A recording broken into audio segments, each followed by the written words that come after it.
Hello दोस्तों, आप देख रहे हैं एसएम ब्रांड चैनल। और आज हम लोग देखेंगे 10वीं कक्षा का भूगोल, जो बिहार बोर्ड के लिए काफ़ी ही इम्पोर्टेंट होगा। और देखिए इसमें क्या बताया गया है। सबसे पहले आप ये समझिए कि भूगोल किसे कहते हैं। तो देखिए, भूगोल वह शास्त्र है जिसके अंतर्गत पृथ्वी के ऊपरी स्वरूप जैसे पर्वत, पठार, मैदान, नदी, समुद्र, वन, वन्यजीव, खनिज, यहाँ पे मृदा होना चाहिए, मृदा, जल आदि के बारे में हम लोग पढ़ते हैं। यहाँ पे सुधार लीजिएगा, मृदा होगा, मृदा, यहाँ पे मृदा लिख लीजिएगा। चलिए, यानी कहने का मतलब क्या है कि भूगोल हम किसको बोलेंगे। भूगोल एक शास्त्र है, ठीक है ना, जिसमें हम लोग क्या पढ़ते हैं, जिसमें हम लोग पढ़ते हैं कि जो पृथ्वी के ऊपरी सतह जो होता है, ऊपरी स्वरूप को पढ़ते हैं। यानी पृथ्वी के ऊपर क्या होता है, पठार होता है, पर्वत होता है, मैदान होता है, नदी होता है, समुद्र होता है, वन होता है। इस सब के बारे में क्या करते हैं, अध्ययन करते हैं। यही अध्ययन क्या है, आपका भूगोल है। यही अध्ययन क्या है, भूगोल है। परीक्षा में तो भूगोल का परिभाषा नहीं पूछा जाता है, लेकिन आप समझिए केवल बस। चलिए, अब आता है मेन टॉपिक आपका कि संसाधन क्या है।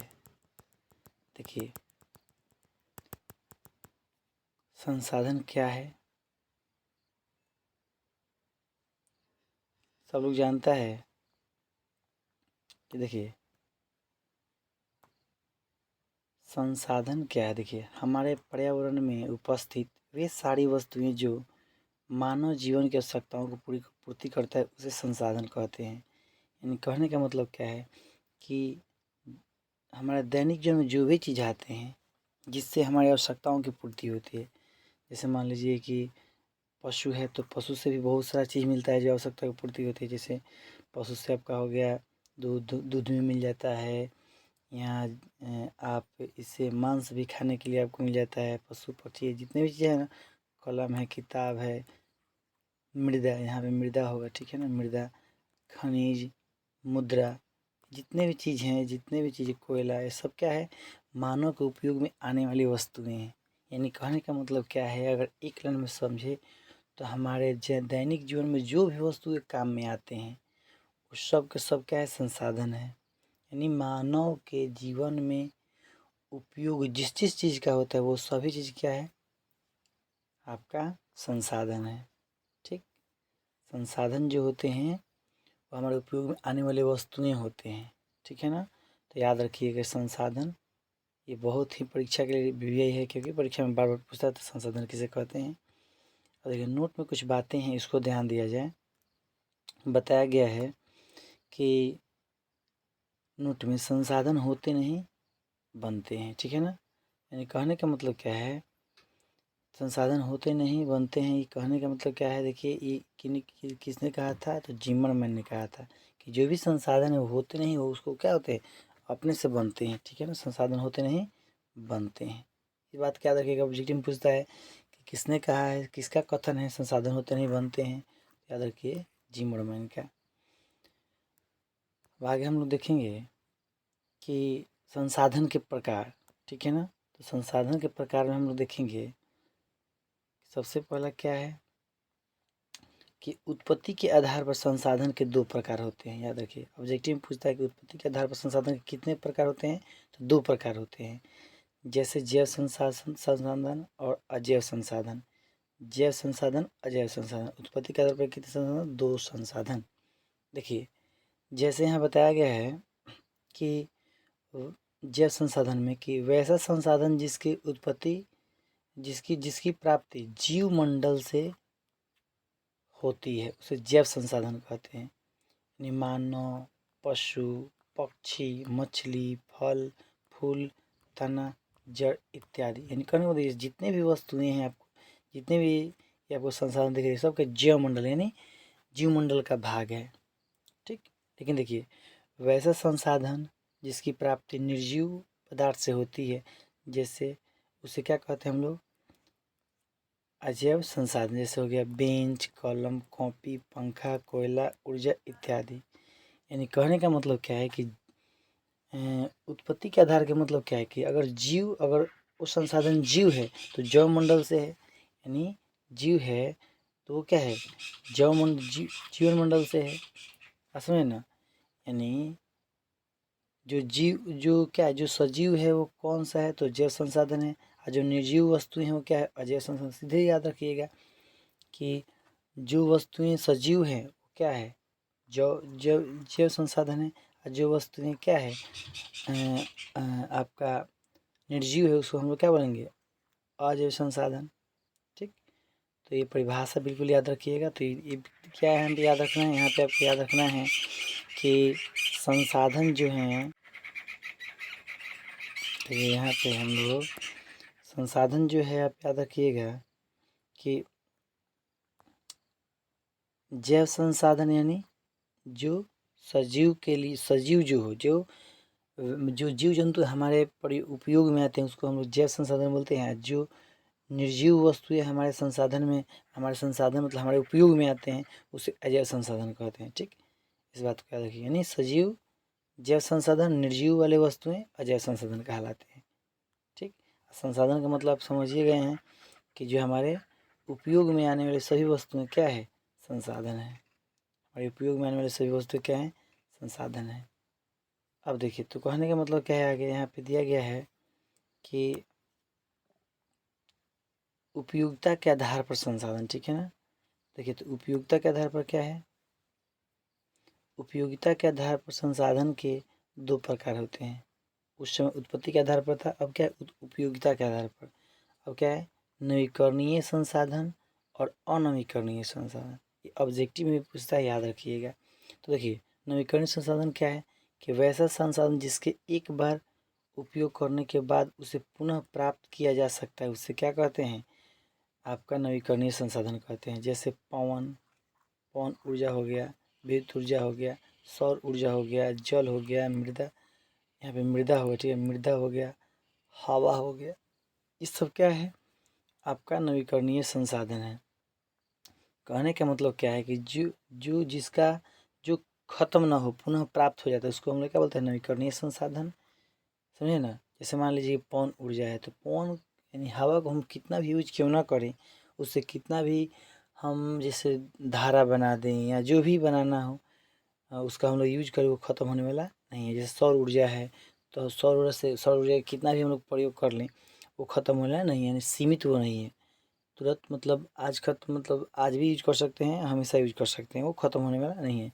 तो वैसा संसाधन जिसका हम उपयोग करने के बाद यानी उपयोग करते हैं वो ख़त्म नहीं होता है, वो हमारा नवीकरणीय संसाधन होता है। ठीक, अब देखिए दूसरा जो है आपके पास, वो दिया है आपका क्या, अनवीकरणीय संसाधन। तो अनवीकरणीय संसाधन में क्या है, तो अनवीकरणीय संसाधन में होगा कि देखिए, अनवीकरणीय संसाधन कहते हैं वैसे संसाधन जिसके एक बार उपयोग करने के बाद पुनः प्राप्त नहीं किया जा सकता है। यानी कहने का मतलब क्या है कि जो एक बार यूज कर लिए उसको फिर से यूज नहीं कर सकते। जैसे कोयला को एक बार जला दोगे तो जल्दी से फिर बनने में उसको लाखों वर्ष लगते हैं। पेट्रोल को भी एक बार यूज कर लोगे तो जल्दी से उन्हें मिलेगा। डीजल हो गया, किरोसिन हो गया, मोबिल हो गया, कपड़ा हो गया, अनाज हो गया इत्यादि। अब देखिए, तो कहने का मतलब कोयला, पेट्रोलियम, डीजल, किरोसिन, मोबिल, कपड़ा इत्यादि सब क्या है, अनवीकरणीय संसाधन है। क्योंकि अब जानते हैं कि अगर इसका एक बार उपयोग करने के बाद फिर से प्राप्त नहीं हो सकता है। ठीक है ना, तो नवीकरणीय संसाधन मतलब क्या है कि उसको हम लोग बार बार यूज कर सकते हैं, वो ख़त्म होने वाला नहीं है। अनवीकरणीय क्या है, किसको बोलते हैं, जिसको उपयोग करने के बाद फिर हम लोग दोबारा प्राप्त नहीं कर सकते हैं, या प्राप्त भी करेंगे तो बहुत समय लगेगा। ठीक है ना, उसको अनवीकरणीय। परीक्षा में कई बार पूछता है कि बताइए कि सौर ऊर्जा किस प्रकार का संसाधन है, तो याद रखिए नवीकरणीय। आपको बोल देगा पवन ऊर्जा किस प्रकार का है, तो नवीकरणीय, याद रखिएगा। वहीं पे क्या होता है, कोयला, बार बार पूछता है कोयला किस प्रकार का संसाधन है, तो याद रखिए अनवीकरणीय। ठीक, तो हम अभी क्या क्या पढ़े हम लोग, तो याद रखिए ऑब्जेक्टिव में याद रखिएगा कि संसाधन के अगर देखा जाए तो उत्पत्ति के आधार पर दो प्रकार होते हैं, जैव अजैव। और उत्पत्ति के आधार पर, उपयोगिता के आधार पर कितने प्रकार, तो दो ही प्रकार होते हैं, नवीकरणीय संसाधन, अनवीकरणीय संसाधन। अब देखिए स्वामित्व के आधार पर हम लोग चलते हैं। ठीक है ना, तो देखिए स्वामित्व के आधार पर, स्वामित्व के आधार पर क्या होगा, स्वामित्व के आधार पर आपका हो जाएगा। स्वामित्व के आधार पर देखिए, स्वामित्व के आधार पर संसाधन के 4 प्रकार होते हैं। कितने प्रकार होते हैं? स्वामित्व के आधार पर संसाधन के 4 प्रकार होते हैं, ये भी याद रखिएगा। सबसे पहले क्या है? व्यक्तिगत संसाधन। देखिए, वैसा संसाधन जिस पर किसी खास व्यक्ति का अधिकार होता है उसे व्यक्तिगत संसाधन कहते हैं। जैसे मोबाइल हो गया, कलम हो गया, कॉपी हो गया, यानी जिसका मालिक कोई एक व्यक्ति होता है उसको हम लोग क्या बोलते हैं? व्यक्तिगत संसाधन। ठीक है ना? लेकिन सामुदायिक संसाधन में क्या होता है? सामुदायिक संसाधन देखिए क्या होता है कि वैसा संसाधन जिस पर किसी खास समाज या समुदाय का अधिकार होता है उसे हम लोग क्या कहते हैं? व्यक्तिगत संसाधन कहते हैं। क्या कहते हैं? व्यक्तिगत संसाधन। जैसे मंदिर हो गया, मस्जिद हो गया, चर्च हो गया, महाविद्यालय हो गया, ये सब क्या है? गुरुद्वारा हो गया, अस्पताल हो गया इत्यादि। ये सब के सब क्या सामुदायिक या सामाजिक संसाधन है। यानी यहाँ पे क्या होता है? व्यक्तिगत किसी का मतलब नहीं होता है। ठीक है ना? यानी इसमें क्या होता है? देखिए यहाँ पे किसी पूरे समुदाय भर के या पूरा समाज भर के उस पर क्या होता है? हक होता है। जैसे मान लीजिए मंदिर है तो मंदिर पर सभी हिंदुओं का मतलब सभी हिंदुओं का क्या है? मतलब अधिकार है, सब लोग वहाँ जा सकते हैं। मस्जिद है, सभी मुसलमान लोग जा सकते हैं। विद्यालय है, सभी लोग उस क्षेत्र के जा सकते हैं। तो कहने का मतलब जिस मतलब क्या है? सामाजिक या सामुदायिक संसाधन का मतलब क्या है? कि मतलब जहाँ पे एक विशेष यानी कहने का मतलब क्या है? समाज के पूरा लोगों का हक मतलब अधिकार हो, उस संसाधन को हम लोग क्या बोलेंगे? मस्जिद, चर्च। अब देखिए आप सोच रहे हो कि सर जी यहाँ पे मस्जिद, चर्च, मंदिर, गुरुद्वारा, अस्पताल कैसे संसाधन है? देखिए संसाधन इसलिए देखिए उपयोग में आने वाला है मानव का, और जो भी चीज़ें उपयोग में आती हैं वो सब संसाधन कहलाते हैं। याद रखिए सामुदायिक संसाधन में आपका ये सब आ जाएगा। याद रखिए परीक्षा में पूछ सकता है कि बताइए गुरुद्वारा आपका कौन सा संसाधन है? तो याद रखिए सामुदायिक संसाधन है। ठीक है? देखिए तीसरा जो आपके पास है होगा बहुत ही सिंपल है। बोल रहा है यहाँ पे कि आगे बोला जा रहा है कि देखिए तीसरे में राष्ट्रीय संसाधन, यानी वैसे संसाधन जिस पर किसी देश या राष्ट्र का अधिकार होता है उसे राष्ट्रीय शासन कहलाता है, यानी साधन कहलाता है। राष्ट्रीय साधन देखिए जैसे सड़क हो गया, रेल मार्ग हो गया, सड़क मार्ग हो गया, आपका वन हो गया, वन्य जीव हो गया, अपवर्जक आर्थिक क्षेत्र हो गया। अब देखिए कहने का मतलब क्या है कि राष्ट्रीय संसाधन यानी जिस पर सरकार का हक होता है उसको हम लोग क्या बोलते हैं? राष्ट्रीय संसाधन। जैसे सड़क है तो सड़क तो किसी विशेष आदमी का है नहीं, ये तो पूरे देश का है। उस यानी उसको सरकार बनवाता है, यानी जिस जिस चीज़ को सरकार बनवाता है, जिस पर सरकार का हक बहुत ज़्यादा मतलब होता है, उसमें किसी विशेष आदमी का हक नहीं होता है, उसको हम लोग क्या बोलते हैं? राष्ट्रीय संसाधन। ठीक है ना? रेल मार्ग हो गया, ये सब क्या है? सरकारी मतलब राष्ट्रीय संसाधन है। अब देखिए यहाँ पे एक बात, अपवर्जक आर्थिक क्षेत्र का मतलब क्या? अपवर्जक आर्थिक ये कैसे कैसे कहने का मतलब क्या है हुआ कि जैसे समुद्र होता है। ठीक है ना? मान लो ये दोनों, ये मान लो कि समुद्र है, थोड़ा समझिए। देखिए अपवर्जक आर्थिक क्षेत्र का मतलब क्या होता है? जैसे मान लो कि यहाँ पे समुद्र बह रहा है। ठीक है ना? और यहाँ पे एक देश है, इधर भी एक देश है और इधर भी एक देश है। दो देश के बीच समुद्र है। तो कहने का मतलब क्या है कि कुछ क्षेत्र तक 200 NM तक क्या होता है? देश का अपवर्जक आर्थिक क्षेत्र होता है। यानी कहने का मतलब इतना दूर पर कुछ मतलब एक देश का हक है, और इसके बाद यहाँ से यहाँ तक मान लीजिए 200 इधर से पड़ेगा तो यहाँ तक क्या है? इस देश का हक है।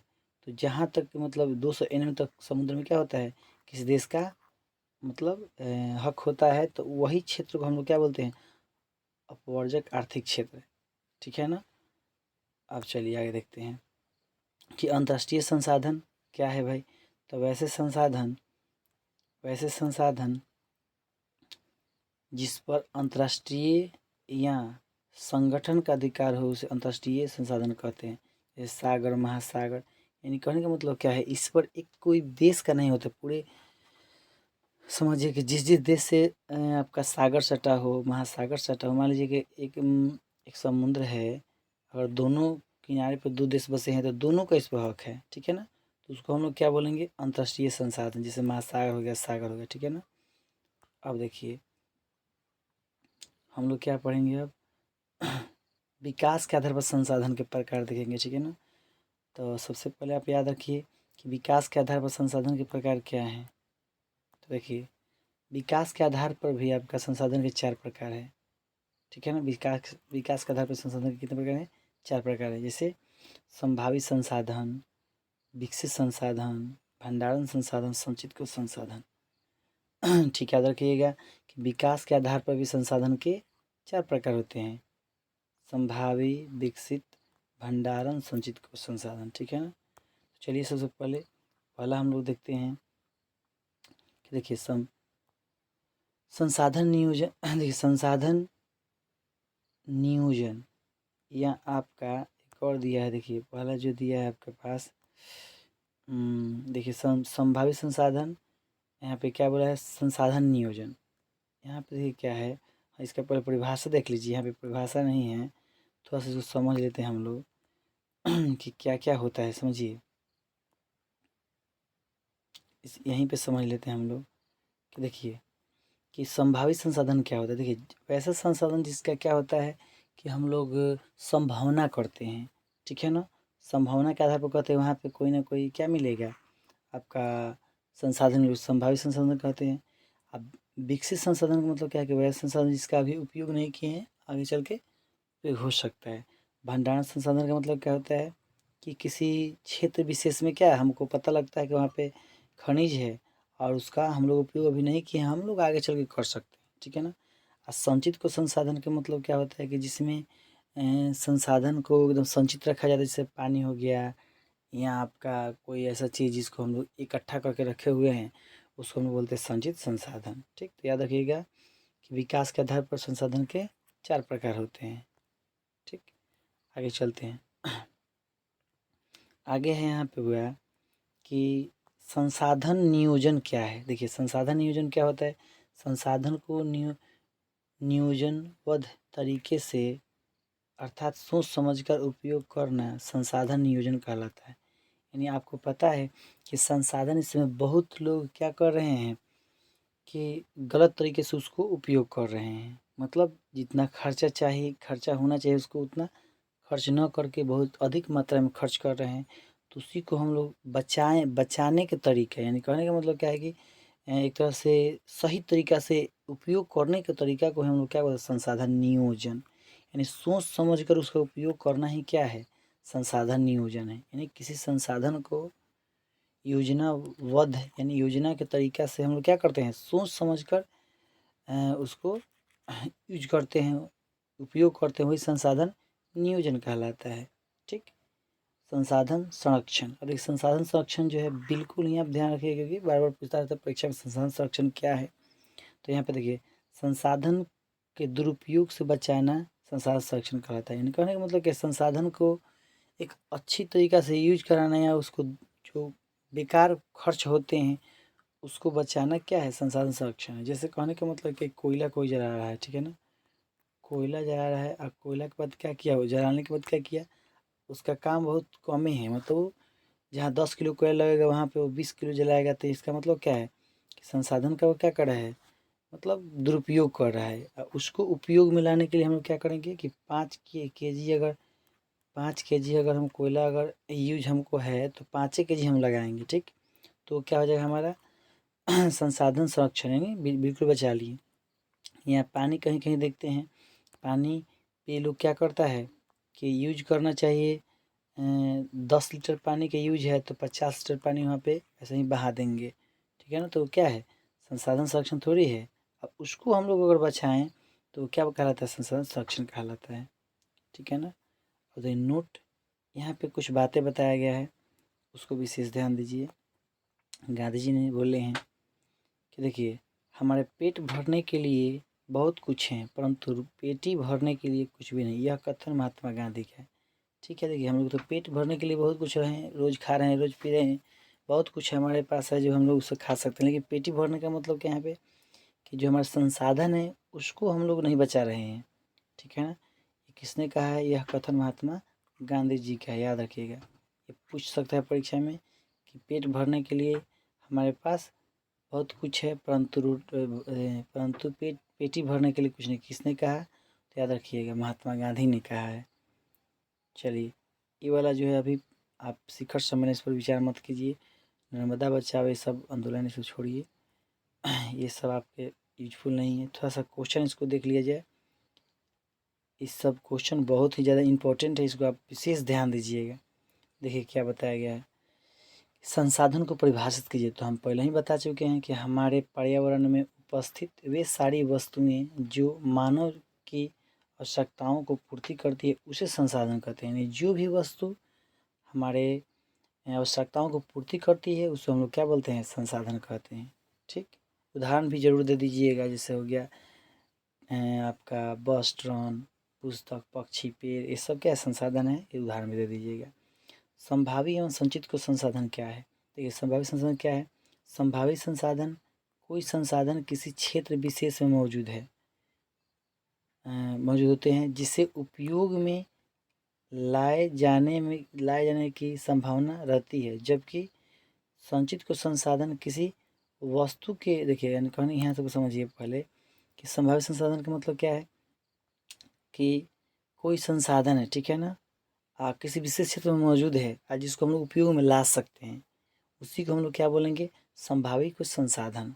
लेकिन यदि संचित कुछ संसाधन का मतलब क्या है कि जबकि संचित कुछ संसाधन किसी वस्तु के उपलब्ध तकनीकी के आधार पर प्रयोग में लाए जा सकते हैं या भविष्य के पूंजी है। यानी संचित संसाधन में क्या बताया गया है कि एक तो हम लोग संभावित का मतलब क्या है कि हमको पता है कि वहाँ पे क्या है, संभावना हम लोग को दिखता है कि वहाँ पे संसाधन है। लेकिन संचित कोष में क्या है कि वो संचित कोष का मतलब क्या है कि देखिए वस्तु तो वहाँ पे उपलब्ध है, केवल तकनीक अगर वहाँ तक हमारे पास वैसे तकनीक आ जाता है तो हम लोग क्या करते, उसको आराम से निकाल सकते हैं। और भविष्य में अगर तकनीक हो जाएगा तो हम लोग क्या करेंगे, उसको ज़रूर हम लोग यूज करेंगे। यानी जो संचित कोष यानी संचित है उसको उपयोग करने के लिए अगर हमारे पास तकनीक आ जाएंगे तो उसको उपयोग भी हम लोग कर पाएंगे।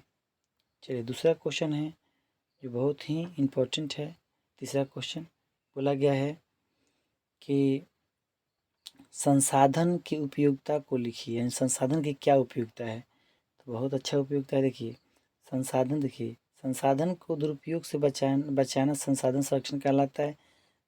सामान्य एवं संस्कृति विकास के संसाधन की अहम भूमिका है। यानी कहने का मतलब क्या है भैया कि देखिए संसाधन संरक्षण की उपयोगिता को लिखिए। यानी कहने का मतलब संसाधन संरक्षण करेंगे तो उसकी उपयोगिता क्या है? देखिए संसाधन बचेगा तभी उसका क्या करेंगे हम लोग, आगे चल कर उसको अच्छा से उपयोग करेंगे, या जो पीढ़ियाँ आने वाली है वो भी क्या करेगी, संसाधन को अच्छा तरह से मतलब यूज कर पाएगी। अगर हम ही लोग वहीं क्या करेंगे, दुरुपयोग कर लेंगे तो सब बेकार हो जाएगा। ठीक है ना। यहाँ पे देखिए संसाधन निर्माण की तकनीक की क्या भूमिका है, स्पष्ट कीजिए। यानी संसाधन जो है उसमें तकनीक की क्या भूमिका है? देखिए अगर तकनीक नहीं होती तो हम संसाधन को यूज नहीं कर पाते। जैसे मान लीजिए कोयला है, धरती के अंदर है, अगर हमारे पास तकनीक नहीं होता वैसा, तकनीक का मतलब क्या है कि जैसे मान लीजिए कि तरीका एक तरह से, जैसे कहने का मतलब है कि कोयला है तो कोयला का जब हम खनन करते हैं तो एक तकनीक है कि ऐसे खोदने पर, ऐसे खनन करने पर तो हमको क्या मिलेगा, कोयला मिल जाएगा। धरती के बहुत सारा अंदर है, बहुत ज़्यादा अंदर है, फिर भी लोग निकाल लेता है तकनीक की मदद से। तो वही है, संसाधन निर्माण की तकनीक की अहम भूमिका है। यानी संसाधन का निर्माण जो होता है उसमें तकनीक की अहम भूमिका होती है आदि। अब देखिए मानव तकनीक को पाकर ज्ञानी ज्ञानी मानव बन गया। पर्यावरण में उपलब्ध पदार्थों का जनप्रिय तकनीक के सहारे जीवन को सुखमय बनाने मानव सूक्ष्म बनाने में मानव क्या हो गया, सक्षम हो गया। मानव द्वारा जब तकनीक का प्रयोग होता है तब सभ्यता का विकास होता है। यानी कहने का मतलब क्या है कि देखिए जो भी हम लोग आज इतने विकास कर चुके हैं तो विकास का श्रेय क्या है, विकास का श्रेय है केवल तकनीक। अगर तकनीक नहीं होता तो हम लोग इतना आज विकसित नहीं होते। तकनीक के कारण ट्रेन बन गया, बस हो गया, हवाई जहाज हो गया, एरोप्लेन हो गया, मतलब बहुत सारा जो जो भी आपके सामने जो विकास दिख रहा है वो जो वो सब विकास क्या है, वो सब तकनीक के आधार पर। अगर तकनीक हमारे पास, टेक्निक हमारे पास नहीं होता है तो हम लोग इतना आगे नहीं बढ़ पाती। यानी कहने का मतलब संसाधन निर्माण में देखिए बहुत सारा संसाधन है जिसका हम लोग डायरेक्ट उपयोग नहीं कर सकते हैं, लेकिन उसको क्या करेंगे तो उसको अपने उपयोग के लायक तकनीक से ही बनाया जाता है और तकनीक से बनाकर उसका हम लोग उपयोग करते हैं। जैसे कोयला जो है, कोयला अगर डायरेक्ट आप निकाल कर चाहेंगे कि हम उसका यूज कर ले तो नहीं होगा, लेकिन निकालने के बाद तकनीक है उसको अच्छा से जलाया जाता है, फिर उसको यूज हम लोग करते हैं। तो यही क्या है संसाधन का तकनीक, और तकनीक है तभी संसाधन का निर्माण हुआ है और उससे हम लोग आगे बहुत बढ़े हैं तकनीक से। ठीक है, अब देखिए अब यहाँ तक आपका क्वेश्चन हुआ समाप्त। और याद रखिएगा कि ये जो आपके पास जो है क्वेश्चन, ये जो आपके पास जो क्वेश्चन आपको दिख रहे हैं इसको बिल्कुल आपको लिख लेना है और कॉपी बना लेना है। और हम लोग कल आपको हम पढ़ाएंगे यानी प्राकृतिक संसाधन के बारे में आपको हम क्या करेंगे समझाएंगे। किसके बारे में, तकनीक के बारे में। यहाँ से आपका भाग क स्टार्ट हो जाएगा, क ख ग घ ऐसे ही चलते चला जाएगा, तब ये चैप्टर पूरा कंप्लीट होगा। ठीक है ना, तो हम लोग करते हैं क्या, इसको थोड़ा सा अच्छा से आप लोग लिख लीजिएगा बिल्कुल। चलिए बिल्कुल इसको लिख लीजिएगा। ठीक है, चलिए आप लोग बिल्कुल लिख लीजिएगा थोड़ा सा अच्छा से इसको। ठीक है, और लिख कर फिर बना लीजिएगा। और कल हम लोग क्या करेंगे कि यहाँ से यानी आपको प्राकृतिक संसाधन से शुरू करेंगे यानी क पार्ट से। Thank you, have a nice day.